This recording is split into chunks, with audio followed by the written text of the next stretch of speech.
We told Pat we were gonna do it in one shot. Sorry. Cut it. All right, if you're listening, sorry. He's probably gonna edit this into it, and we're gonna look stupid because he always does that.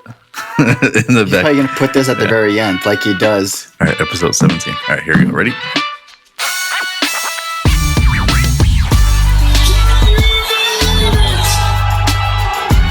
I think I'm a special one. I swear you'll never see anything like this ever again. Incredible stuff. Here we go. All right, welcome back to Rivals on the Pitch. I believe this is episode 17. We'll be reviewing match week 11. It's been kind of a weird season, so we'll get into that. Heading into international break, so this might be somewhat of a shorter episode. Save some storylines for next week. I'm Alan. And I'm Randy. I don't know if you guys have noticed, unfortunately it's just myself and Randy. Unfortunately, Pat has fallen ill. He did go get a diagnosis. The doctor did say he's suffering from a broken heart, and he's gonna need a club transplant. So prayers. Let's hope that he becomes a Spurs fan after this. But Get well soon, Pat. get well soon. Mend that broken heart. Hope you get your club transplant, and we'll see what team you're gonna be rooting for next. He has plenty of teams to choose from. Yeah, he's a membership of all the teams. Yeah. All right, match week 11. It's been a weird season. I don't know if it's kind of funny that not for you, but for the rest of us, the season where we hope to be doing good. Those rivals, Man City,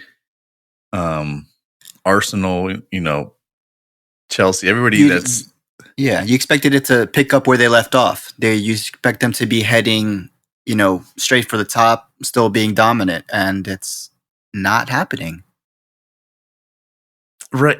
And it's unfortunate that some of our teams can't take advantage of that. And I think that right now that's why I think it's so weird, because usually, it's one or two teams that fall down the table, but apparently it's To be a handful honest, of us. So. yeah, like you said, it was weird. I honestly didn't think Liverpool was going to be this well. So it's still kind of weird in my aspect, but it's a good kind of weird. But we'll take it.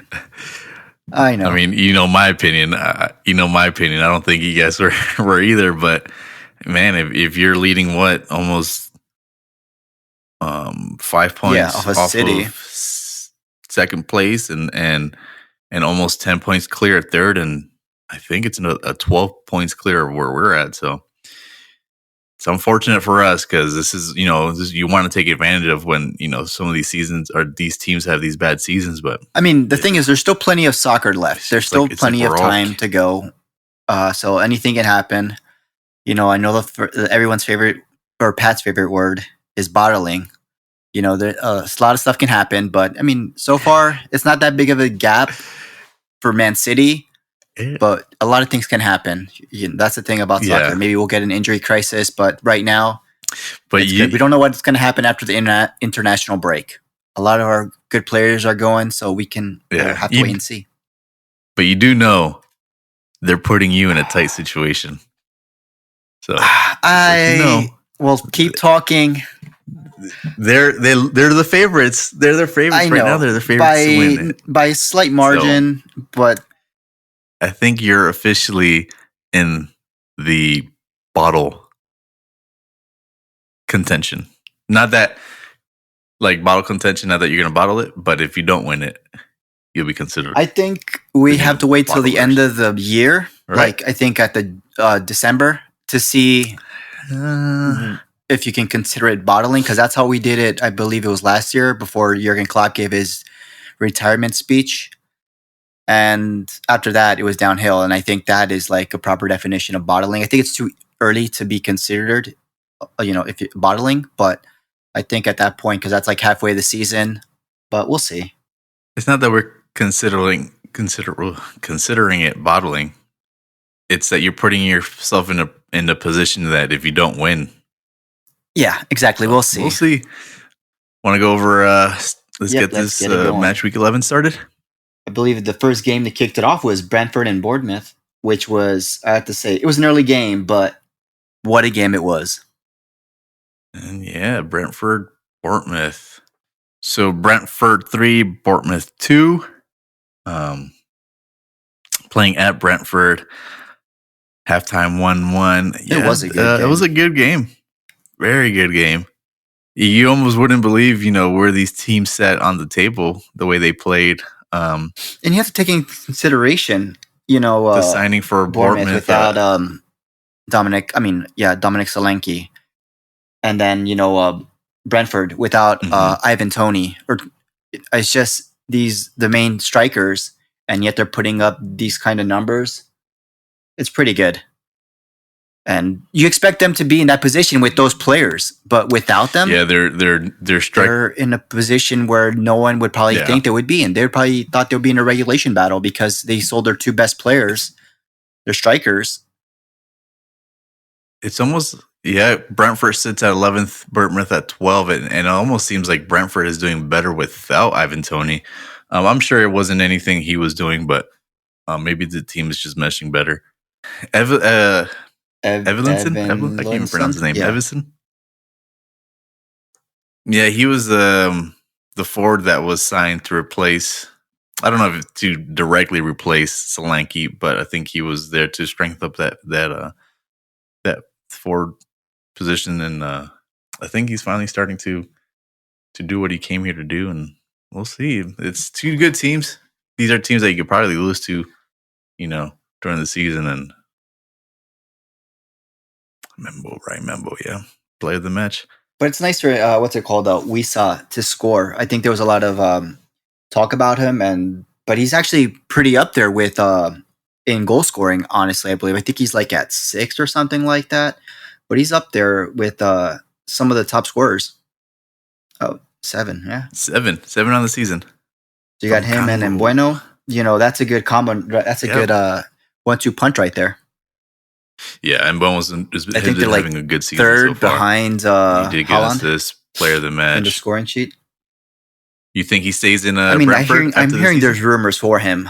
We'll see what happens. Money talks, but I've heard a lot of maybe he's gonna be loyal. Maybe stay another year or something. But depends how the season ends up. Because once these teams start finishing in a certain position, it's like you see them stop becoming this, that term feeder club. You see them stop selling their players and try to make a run. I mean, I know 11th and 12th isn't the greatest, the highest positions, but hey, you're clearing top. You're the mid table. Right now, there's not a whole lot of points that separate about what the 5, 6. Yeah, you can still make it to Europe. Yeah, and I think the possibility you have to think about it as well is he's playing right now. If he goes to maybe an Arsenal or Spurs, is he really going to be playing? He might or might not. So right now, I believe he'd probably stay at Brentford. He's getting the playing time. He's the main man, one of the main man there. So I guess that's enticing. Yeah, the money might be a little shorter than what you would get at a bigger club. But I think for him, what he wants is to play. Yeah, and I feel like that's what every player wants, right? That's what you hear them say, that they want playing time, and they go to these big clubs, and a lot of players are unhappy because they're on the bench. So yeah, it seems like Brentford is a good club to play at, and I don't think he'll leave yet. I think I think it's too early in the season to say that he's going to leave. If he keeps this up for the rest of the season, for those 38 matches, then yeah, I could see someone putting in some money for him. But like you said, if he's not going to be playing, is he really going to want to go? All right. Next match, Crystal Palace 0, Fulham 2. Man, he came clutch last game, and he scored the winner again. The next Liverpool player, but he's a surprise. And of course with Smith Rowe as well. He's having a nice resurgence after leaving Arsenal. Yep. He's been putting in work. He's been doing assists, been putting in the goals. he's been playing outstandingly well for Fulham. Fulham is a team that I think caught a lot of people by surprise, honestly. They caught me by surprise. They got really a little bit did. of everything. Yeah. I like how they're playing. Raul Jimenez, another assist. Like you said, Smith Rowe playing really good, getting that playing time. I'm sure he's getting in form. Crystal Palace, that 1-win team. Unfortunately, we gave him that victory, but they don't look too hot. They did play with 10 men after the 76th minute. But they weren't going to win without it anyways. What do you think? Do you think they're going to on the field? And it sucks to be losing at home. I have a bad feeling about Crystal Palace. I'm probably on the same boat with you, but it's too early. Good, though. But I don't. Maybe I'm just bitter that they beat us. Maybe I'm just mad. Maybe I don't want to see their faces because they freaking beat us at home or beat us away. But yeah, Fulham's a good team to watch. And like I just mentioned earlier, they're sitting 7th and at 18 points. They're not far off everyone else. Chelsea, Arsenal, Forest, Brighton. They're all 19 points. Yeah, so they're not far off. It's a tight race from 3rd to 13th place. It's actually a tight race, and it's good to see because it being the Premier League, we like that kind of like you said, it's a weird season. Just looking at that table, it's weird positions. You see teams who are like, wow, they're up there, and then you see teams that are on the bottom. It's like, wow, this is weird. Yeah. Another team that we thought would be doing a lot better this season, West Ham 0, Everton 0. I don't think there's much to say. Great game from Pickford. I just think I watched some of these. I didn't watch this game live, but I watched the highlights. Man, all it was just Pickford and his saves. I don't know how many he must have. That's why he's man of the match. 7 saves this game. Some really nice ones too, and it kind of shows why he's still. I don't know if he's I think he is still the number 1 keeper. I'm sure he got called up. Yeah, they're number 1, right? And had a rough start to the season, but yeah, he's getting back into his rhythm. Some great saves. I think I did see I don't know a if couple. you saw any of them, but great.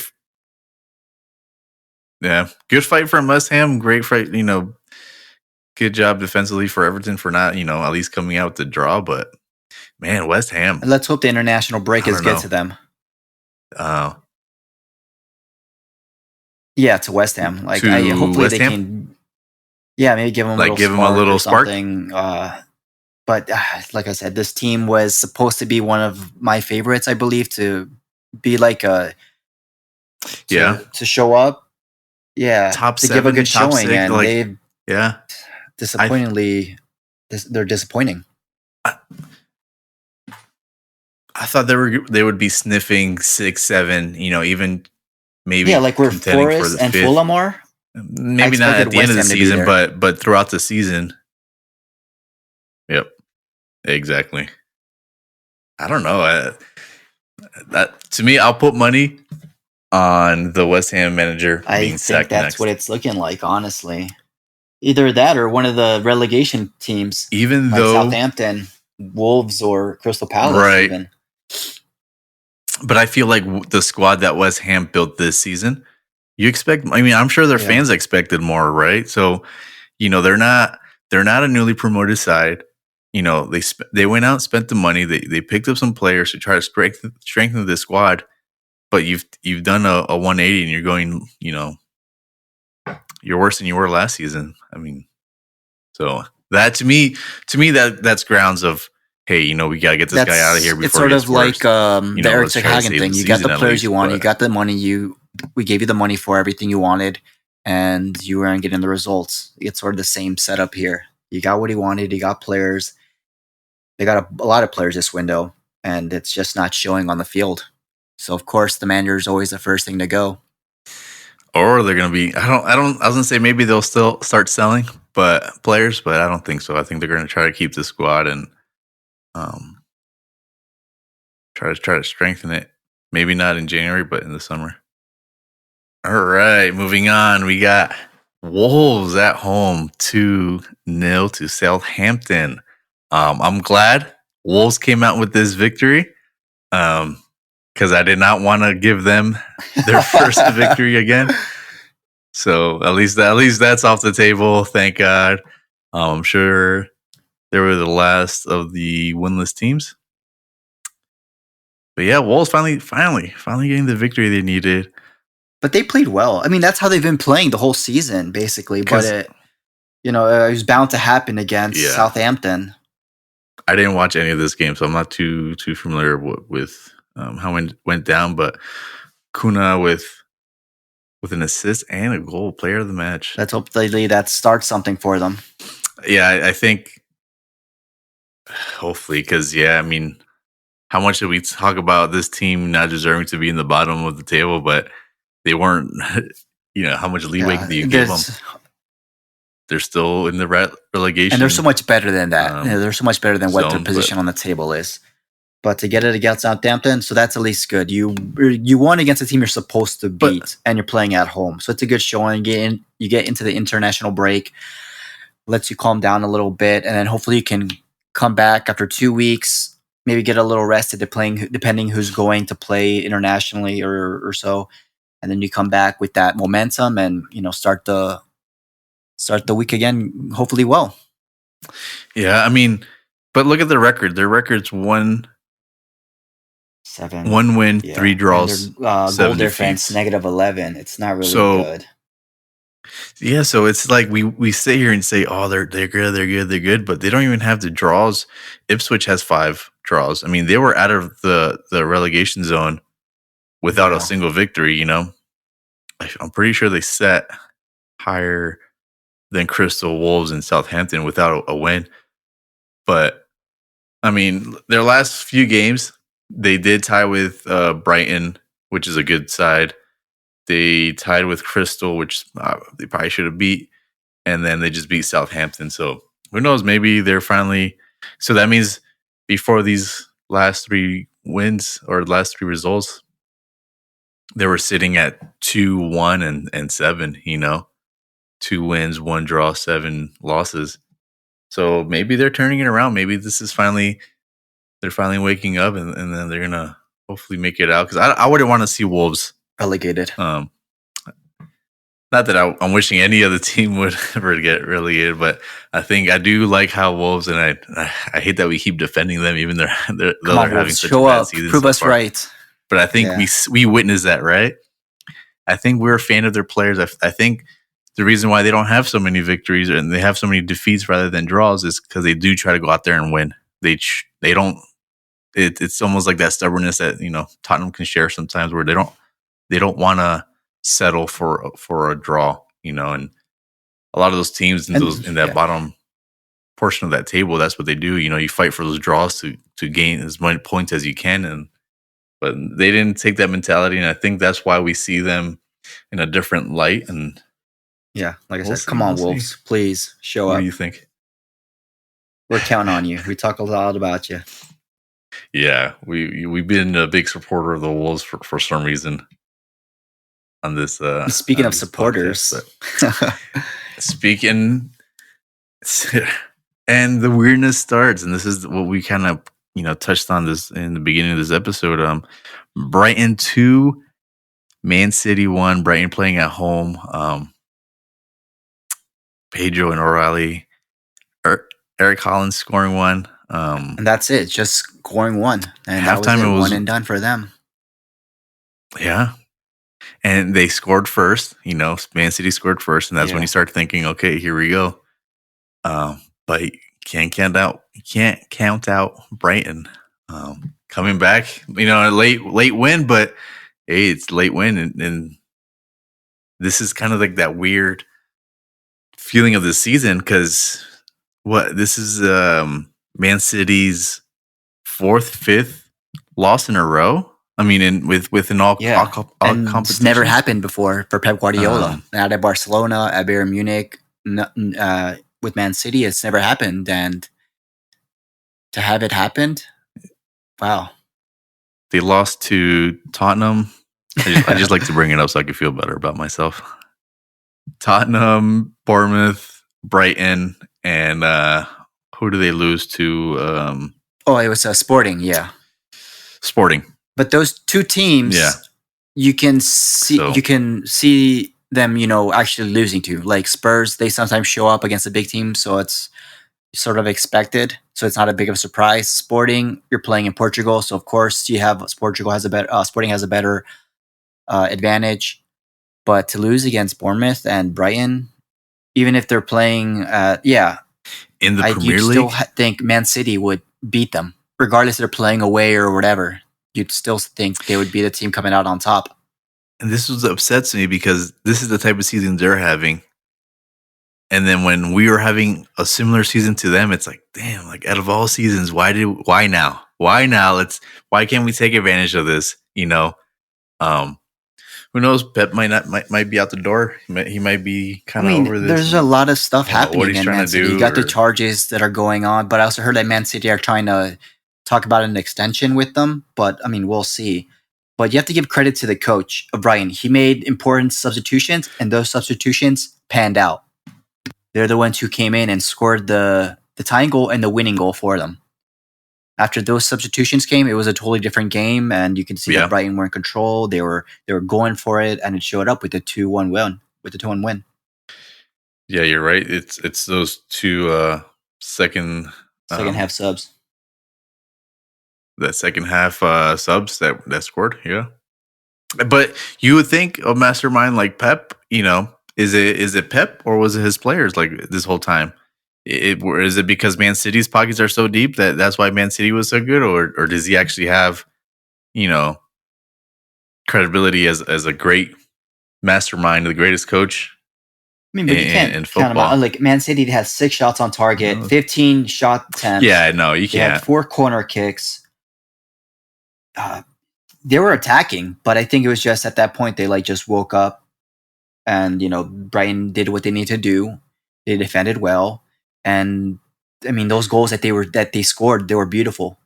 That pass to Matt O'Reilly was a beauty. Yeah, It's like then cut to the middle. He literally 1-on-1 with the goalkeeper.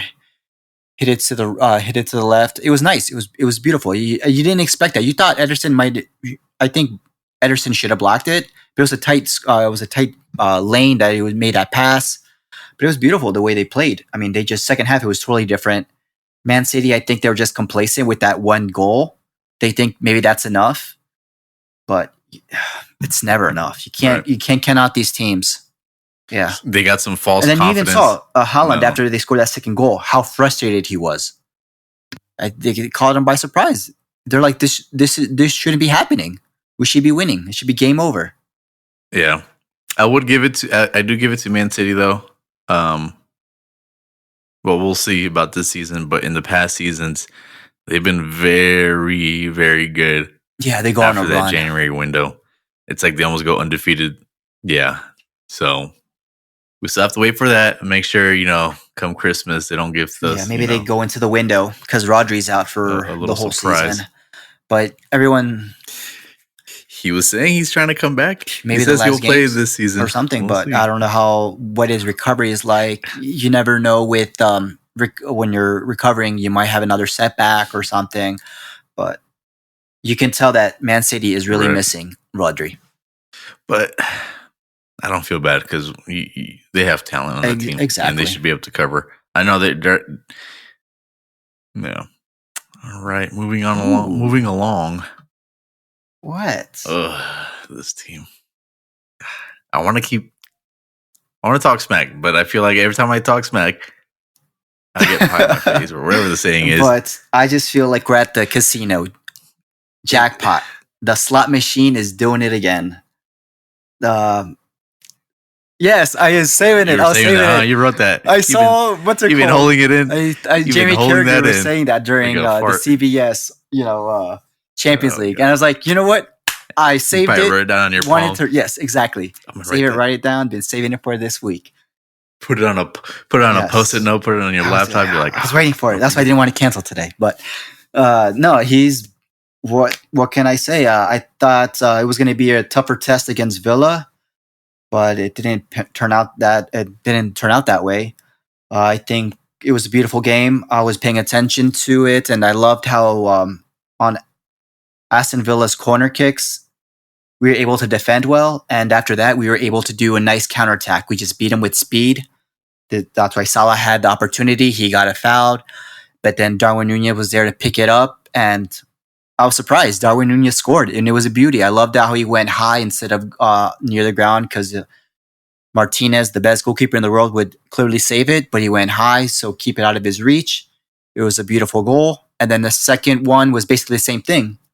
It was on a corner kick. We counterattacked with our speed, but except Darwin Nunez, he scores bangers, but he also misses sitters. But he missed it. But it was just just loved how we were able to set up after their set pieces. And then Mo Salah, what does he do? He scores.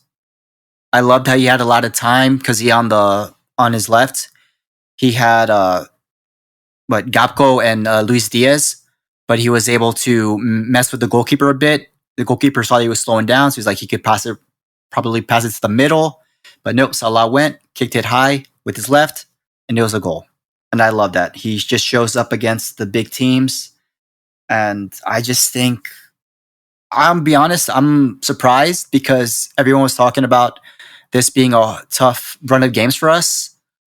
But we have managed to get, I believe it was only against Arsenal that we were able to draw against. But we've been able to, and Chelsea, I believe, yeah. No, we beat Chelsea. But I believe we've been showing up. Yeah. And, I'm just not trying to get, yeah. I don't know. I'm not trying to say I'm trying to get too excited, but I believe maybe jumping on the hype train a bit. You're getting excited. This is unexpected. Yeah, but I'm trying to get back down to earth a little bit. You just don't want to say it out loud because you feel like if you say it out loud, it's gonna jinx it, huh? You feel like if you admit it, because I know you guys you have so much stuff in your back pocket waiting. I'm just going to be honest. Yeah. Liverpool are going to lose. Oh yeah, we're not going to go on an undefeated run from here on out. I think we will lose, but I just hope if we lose, it's not a trend and we just lose another and keep going at it. I don't like. I was talking about the word bottling. I do not want that to be mentioned. Of course, that's going to be mentioned as long as we're on top. And it happened before, let's just say this is a good first season, a good first showing for Slot. But I sort of expected this from the team because we have these players that have been there already, been there, done that. The tactics aren't that big of a change from Klopp. They're just a little more possession based, and they're not that much of heavy metal where they're just sprinting, which leaves them vulnerable for counterattacks and stuff like that. I like that we're a little more composed, a little more possession based, but it's showing. All our forwards are scoring. Kelleher has stepped up with 2 good saves. We lost Trent. You think it's a hamstring injury. He should be out for 2 to 3 weeks, but we have a good cover in Bradley. But I just think right now the team is probably believing. They're not getting too full of themselves. They know it's a long season. But I just think they have the composure enough to keep this up, and hopefully we can ride this out and have a good first season under Slot with the trophy or trophies. But so far, it's looking good. That's all I can say. I'm happy where we're at. I know you guys aren't. I know you guys are waiting for the first hiccup to use it on me. But oh yeah. You already had one hiccup. We were just waiting for the downfall. You're waiting for yes. We're waiting. You're waiting for it to be on Rivals Week with one of you guys. But yep. Every week. Yeah, let you guys catch up. But Liverpool is in the first in the Champions League and in the Premier League. It's a good showing. We still got a lot of hard games to go though. But so far, it's good. I think it's a good thing. A lot of teams, when they go through their managerial changes, it's because the team is either falling apart, the results aren't there, so they want to move away. The players aren't there, so they're start to rebuild. Yeah. But that wasn't the case. That was Klopp basically said, "Here's what I've." He left them in a good place with good players. He knew what he was getting into. Yeah. It wasn't like the club was in disarray. That's why he didn't do any. That's why he didn't do any picking up the pieces. buys in the window. Yeah, signings. Just a goalkeeper, which I think is a slap in the face at Kelleher, who's great. But I understand he wants to play first. We'll see.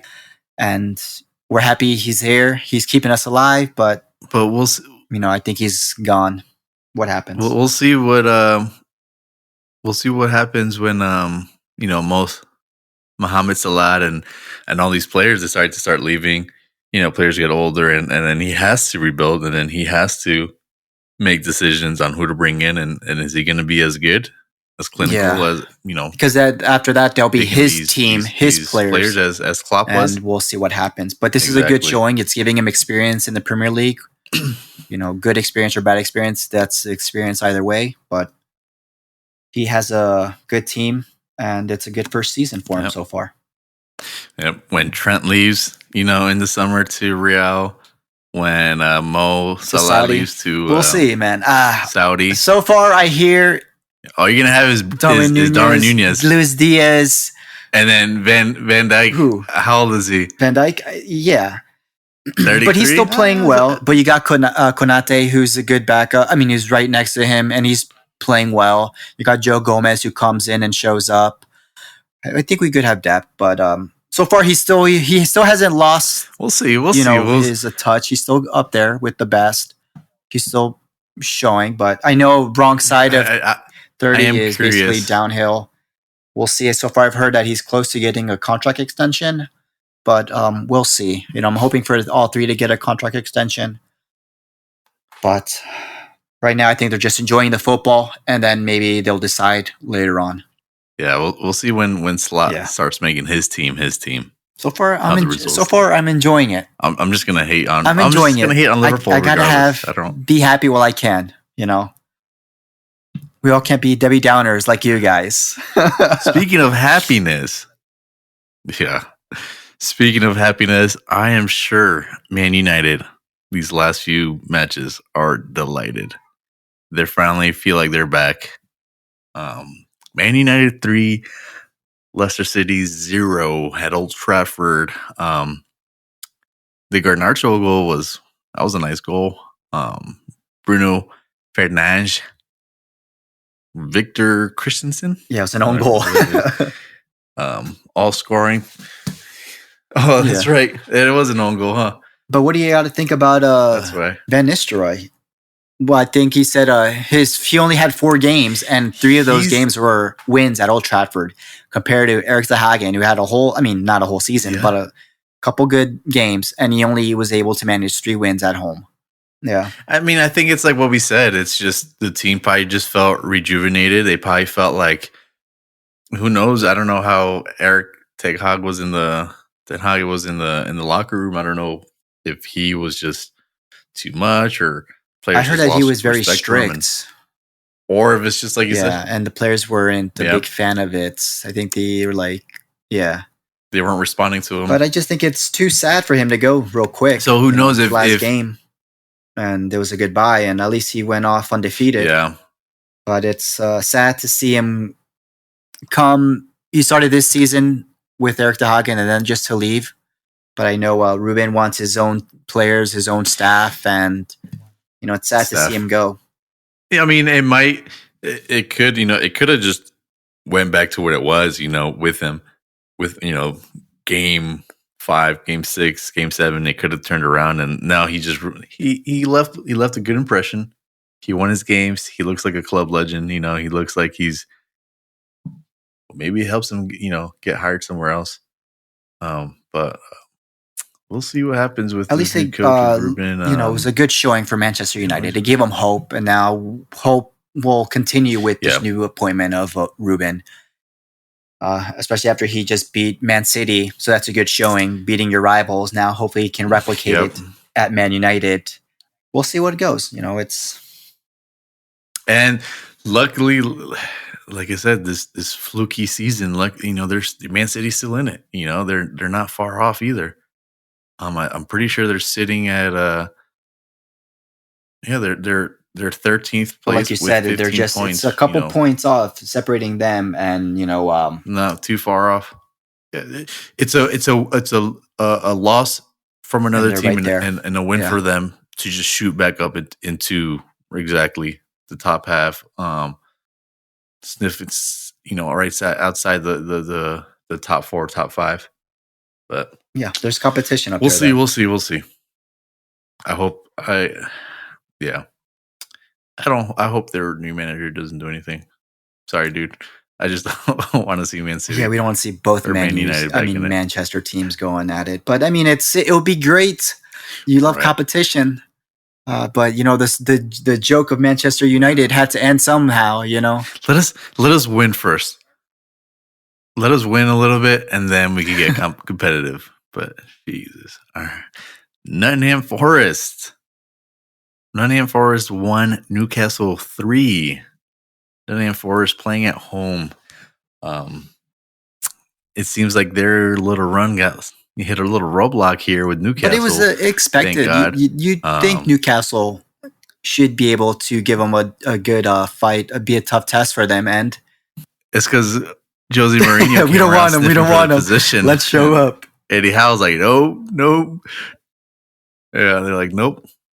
Yeah. Eddie Howe said that we gotta win. We're this. playing beautiful soccer. Do you want to go defensive? No. But, let's win. Let's show Nottingham Forest who we are. But I was when I saw the 1-0 for Nottingham Forest, I was like, oh man, they're gonna win. It's gonna be different. Yep. Yeah. And then after that, I was like, oh man. wow. I was like, oh, I guess their fairy tale ending. Like you said, hit a roadblock, hit a rough patch, but we'll see what happens next game. Yeah, these are two interesting teams. One you don't expect much from Nottingham Forest, and look what they're doing, and then the other one is Newcastle, and you're kind of seeing if they're gonna turn their. It hasn't been a bad season for them, but I feel like you expected more from them, but we'll see. I mean, Isaac was out for a while, and now he's back. I think he scored in the last 2 games. Yeah, but like you said, I mean, Newcastle's in 8th place with 18 points. What's it called? Chelsea's in 3rd with 19. Chelsea, Arsenal, Forest are 19 and Brighton has 19 as well. So it's just 1 point separating them. It's just goal difference that makes them seem like they're lower in the table. Yep. But basically they're right there. So it can be, like you said, one win can just change it all. Yeah, you know what this kind of reminds me of? The way this table is right now. In the beginning of the seasons, you play 2-3 games, and it's like you can't really look at the table and be like, "Oh man, it's we're still close third, at that beginning first." And it's because it's so close that everyone's just a point or two away from each other, and it's still like that. And it's weird because by then, you don't have everybody. Match week 11, your position isn't set yet. There's still some fluctuating around. But it's not like Pat had mentioned before. It's like he said that the top at this 6 point, teams move among themselves. The middle moves amongst themselves, and the bottom amongst themselves. But no, this season it's like you can go from 15th to 3rd. Yeah, basically, in a week or 2 weeks. That it's a little melted. That middle stage went into like the top 3 positions. 3 to the 7th position for Europe. It's just that close. Anything can just a loss or draw or a win, and the table can just change so dramatically. Exactly, and that kind of brings me up to my into the next match. Aww. Unfortunately, Spurs 1, Ipswich 2. Spurs playing at home handed another loss by a winless team. The only thing that's keeping me sane right now is, how we just talked about the table being so close, that I'm glad that we're doing bad, but everybody else is doing not just as bad, but somewhat bad, so that nobody's running away with those top 5 positions, top 4. It's still up for grabs for you. That's the thing. Still up for grabs. You're still in a good position. Exactly. But last week I had said, what did I say? Yeah, I was waiting for you to say that. Yeah. Chelsea Arsenal tie. I had it mapped out. Out of all 3 games, this to me was the most predictable game, right? Yeah, Spurs should have won this game. You had a good showing last game. Right, we're at home. It's a winless side. Yeah. We just beat Aston Villa. Yeah. What, 4-1? Chelsea, Arsenal. I predicted a tie. It was there. It was all there. It was like your parlay. You were just waiting on this one last game. Yeah, the last leg. But once again, it's infuriating. It's embarrassing. The fact that we don't want to be seen as this Spursy club. We don't want to be seen as this, dud of a club and a joke, in the butt of all jokes. Even though we're not the worst team in the league, but everybody treats us like we are, right? But it's stuff like this that just feeds that fire, and you have no defense for it. You can't just sit there and try to defend the club sometimes, because this is the crap that happens. We lose to freaking Crystal Palace, give them their first win. Now we're listening to Ipswich, freaking Ed Sheeran's damn team, give them their first win. I'm glad Wolves won, because we would have probably given them their first win. It's like that Manchester City win is just like erased from history. It doesn't matter that you beat Manchester City, because it doesn't matter. No, it doesn't matter at all. That's a team that hasn't won. You're only as good as your last match, in some eyes, and yeah, it's just a bad reputation, and it's following us. And I always want to say no, Spursy isn't the thing. Spursy is the thing. We all do this, but here we go doing this crap again, and it's so I had to work on Sunday. Unfortunately, fortunately, I had to work on Sunday, so I didn't have to watch this match. Unfortunately, I had to make myself sit down and try to watch it. And then you hit the group chat. I muted it. I said, "Oh man," but yeah, I don't mind losing, right? Well, I do mind losing, but there's some matches where you're like, okay, well fought match. It could have gone either way. This game could have gone either way, but it shouldn't have gotten to that point. We had a few chances, and you had in the first too. half. We had he had a shot on target, or I don't even know if it was on target, but Werner had a shot in the second half. Solanke, we thought he had the game tire, but it had bounced off his arm. There's a few opportunities. Brennan Johnson in like the third minute could have scored. So this game could have gone our way, but I don't know if it's because we played Galatasaray in the Europa League and we didn't send a good squad up there. I don't think we were out to win that game. I think if the opportunity was there to win it, with the squad we had, we were going to take it. But off the rip, I don't think we were trying to. I think we're trying to give more experience. Postecoglou had mentioned before that you only get real-time experience playing in real time, right? Or something around those lines. I don't know the exact quote, but so I think that's what he was trying to do. I think he was trying to give a lot of those young players some game time experience, getting out there, playing in front of a tough crowd, playing a good team, big tournament, a good side. But I don't know if right, and even with a 10-man side, we played almost better with 10 men, and I think our fitness was kind of you hear that, Pat? They played better with 10 men, so it is possible. Yeah, you hear that? We still attack. But I don't know if that loss was like, man, we almost won with 10 men, and got themselves a little too cocky, and they came out here thinking they can just blow Ipswich out the water, or if that loss was more like preview of things to come, like a Debbie Downer, and I don't know if some injuries are coming. Last season, we had a lot of hamstrings, a lot of players out. So what do you think? Do you think Ange is in the hot seat? I feel like, in a way, you beat certain teams, but you lose against two winless teams. I mean, is it on the coach or is it on the players? Tactics, That's what I was going to mention right now. I was like, I don't know who to point the finger at, because sure, the manager is going to set up the tactics. He's going to tell you how to play, how he wants you to play, and whatnot, and it's been successful. But at the same time, he can't stand there in the field with you pushing and pulling you where he wants you. You have to do that part. And sometimes it feels like this team defensively just gets lackadaisy and they don't play. They lose their man, and I don't get it. It's comes out of sloppiness. Like one of these goals, I think it's they just didn't clear it. Like it's just bad decision making, sloppy decision making. To me, what this game shows is, it makes you criticize the player effort, makes you think about Ange's tactics a little bit. I don't think he's on the hot seat per se. Maybe with the fans he is. With the club, I don't think so. But then it makes you think like, okay, what summer signings did we make to make this team better than last year? You got Solanke, and then who else? You signed a bunch of 18-year-olds, 17-year-olds, under 21 players who, sure, they're going to be great. They could be great or good in the future, but that's unknown. You don't know that yet.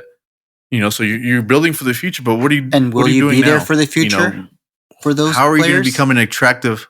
Exactly. How are you going to become an attractive club?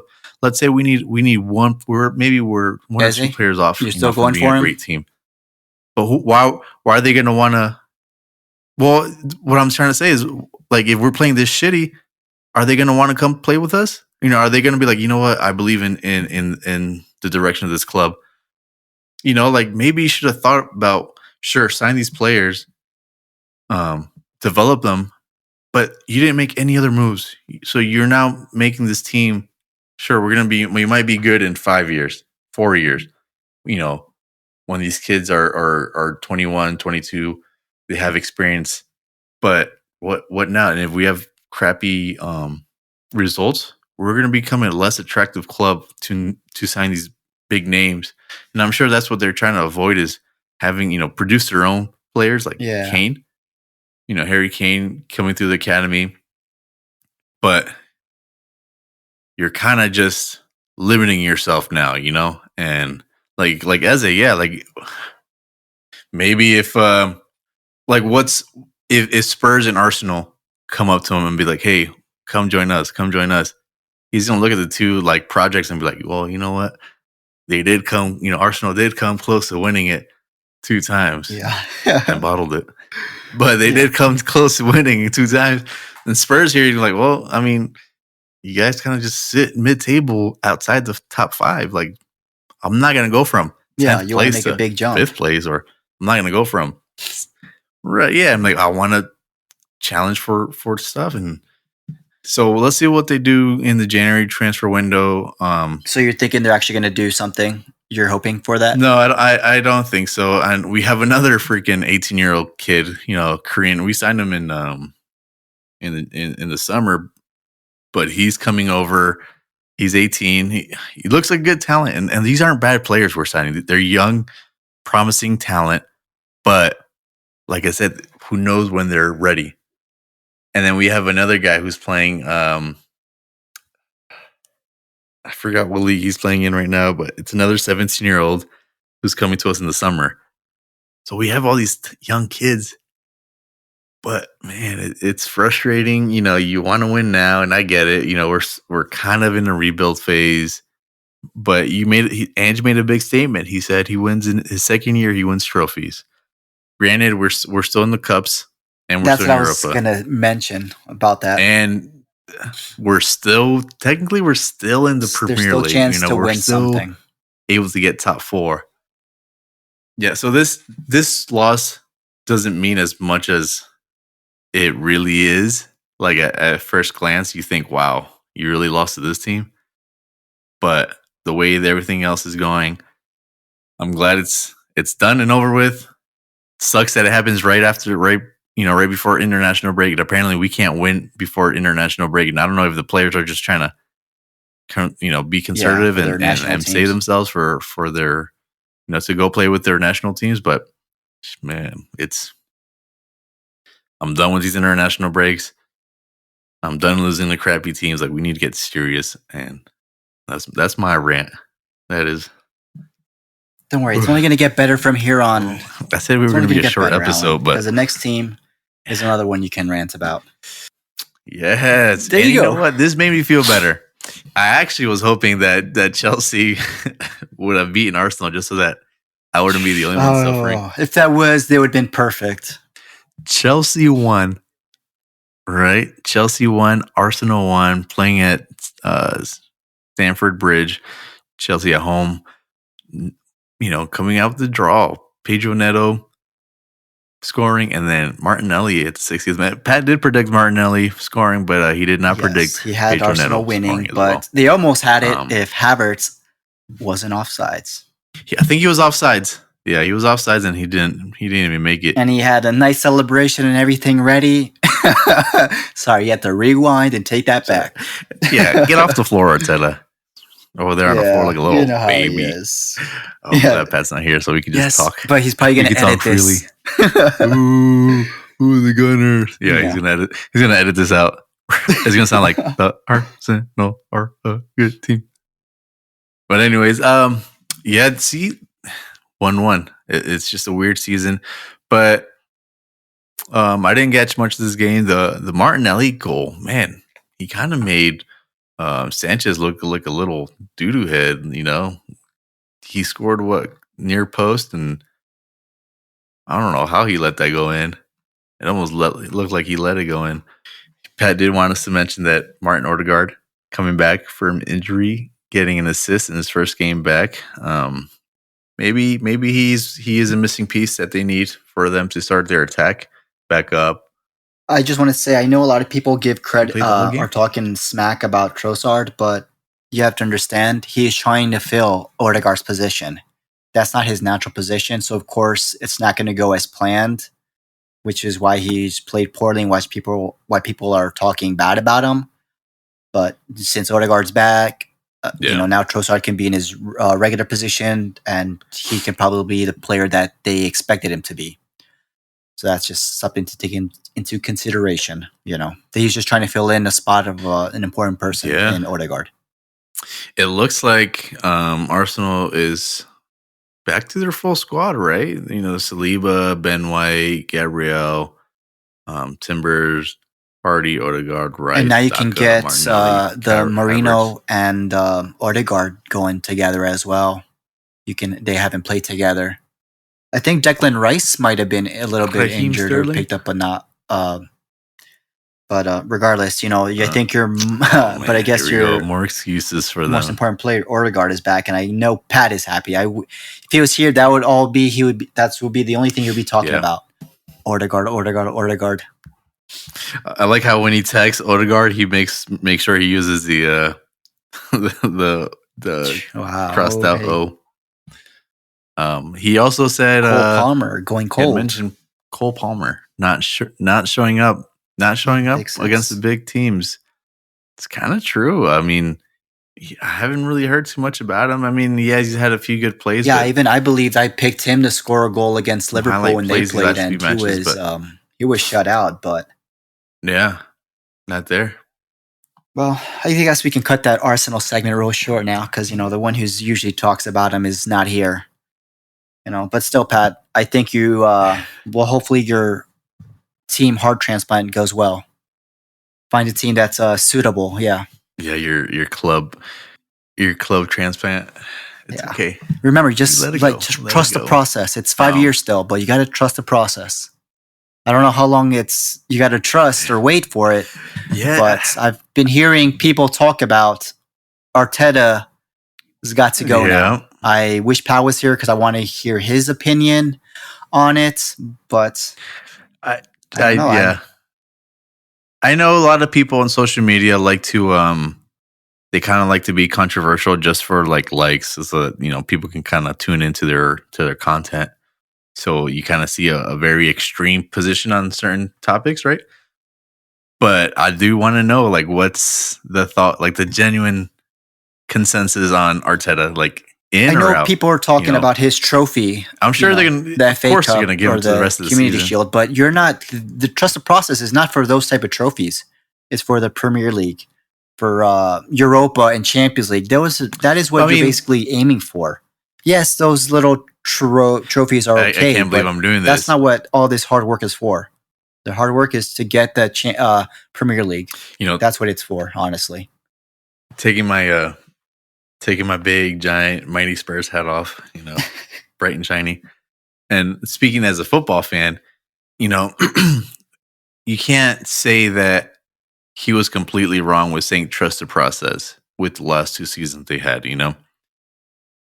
because Promising. they did look very promising, exciting, unbeatable to a certain extent. It looked like nobody could figure them out. But now they're resorting to dark arts.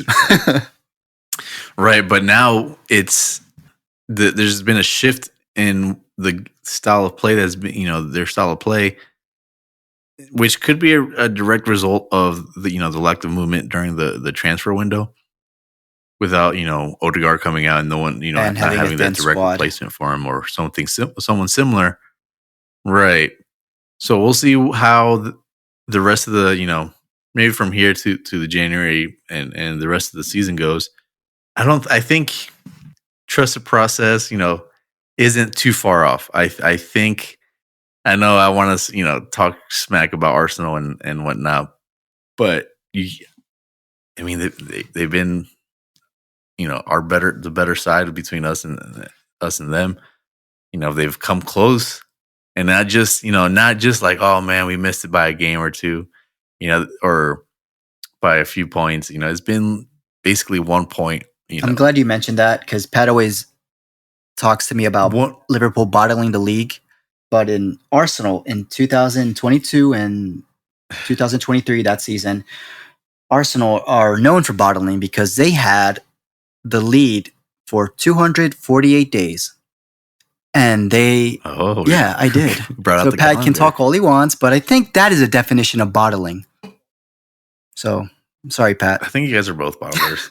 And you both just let a real we can't say Spurs ever bottled, win. because in order to be bottling, you have to be in first place for a certain amount of time, which Spurs haven't been. We were undefeated for 10 games. Our time will All right, come. we're saving that bottle for you and the bib, okay? Our time will come. All right. We're coming at that hour mark. Let's just go over the tables real quick and we close it out. How's that sound? I think that sounds good. I mean, our mini league hasn't panned out. I believe just Alan got a point for getting at least a draw for Chelsea and Arsenal, and I got a point for Liverpool winning, but I didn't guess the right scoreline. And Pat stays with 0 again. I think Pat's just shooting blanks. That's why he's not here. He's been at 0 for a while now, but he's out there we'll trying see what to happens. Maybe Arsenal, That's why he didn't show up today. He's trying to find his Maybe points. he's injured. Maybe he is missing Odegaard because he got no points coming up. But that's just a little update on our mini league. But I think that should be it. We could look at the table and we'll get more into it. We'll get more into the mini league next week once we do our predictions. Just real quick, the table is looking. The top 4 is Liverpool, Man City, Chelsea, Arsenal. Liverpool sitting at 28, Man City sitting at 23 points. Liverpool 5 points ahead of City. And then from 3rd to 6th is 19 points. And you have Chelsea, Arsenal, Forest, Brighton. And then from 7th to 9th is Fulham, United, Villa at 18. And then you have Spurs at 16, Brentford 16, Bournemouth, United at 15, West Ham at 12. So from this 11th position it's to the up for 3rd grabs. position, It's going to be tight. It really is. And I'm grateful that we're all having a crappy season so far so that we're not just sitting at 10th place with 10 points behind. I know it's not likely, but if all the teams, Chelsea, Arsenal, Forest, Brighton, Fulham, Newcastle, and Villa, technically, if they all lose and we win, we're sitting above them. I know that's not likely. Yeah, but then again, that is you waiting on the results of other teams right to happen. Exactly. I know it's not likely, but that just goes to show how close this table is, especially, like I said, that mid-table I wouldn't even want to say mid-table. It's from 3rd to 13th. You know, those 10 positions are very, very close. And still a lot of season left. We haven't even gotten to the January transfer window. I feel like there's so many international breaks that's, you know, keeping us from getting there. But we'll see. It's exciting to know that it's weird because this is why I feel like it's a weird season. It's exciting knowing that we're still can make a shot, you know, for 3rd. And who knows, maybe even 2nd, like I predicted. But at the same time, you're like, man, I don't know how to feel because we keep losing. We keep losing these dumb games. And imagine it, those 2 games that you lost, that you're supposed to win, that's 6 points right there. We lost. So just say, okay, you're at 16 plus 6. Yeah. You would be at 22. You would have been right there in 3rd place, right behind Manchester City. That's just how exactly those important games are. And yet, but you're still close to, you know, getting there. But it could have been different if you would have won those games against Crystal Palace and against Ipswich. We would have been 1 point exactly. We would have been 1 point away from City. It would have been 28, 23, 22. And if we would have if we had let Brighton beat us, you know, if we would have closed out that game, we'll be right behind Liverpool in 2nd. But like I said, I'm glad, you know, we're not the only ones having this weird fluky season. We're still in it, but it's just a weird feeling. And, you know, we've lost 3 out of our last 5 matches, and then we have City next. So I hope we can keep their trend going, but we'll get into that next week. Well, that's it, guys. Thank you for joining us on Rivals on the Pitch podcast. I hope you enjoyed this week's episode. Remember, Pat should join us next week. Follow us next week for match week 12, which we're going to go over and give our predictions. And we'll see, maybe talk a little bit about the international week, and we'll go over the mini league more in detail. Thank you guys for listening. Follow us on Instagram at Rivals on the Pitch. I'm Randy. And I'm Alan. See ya.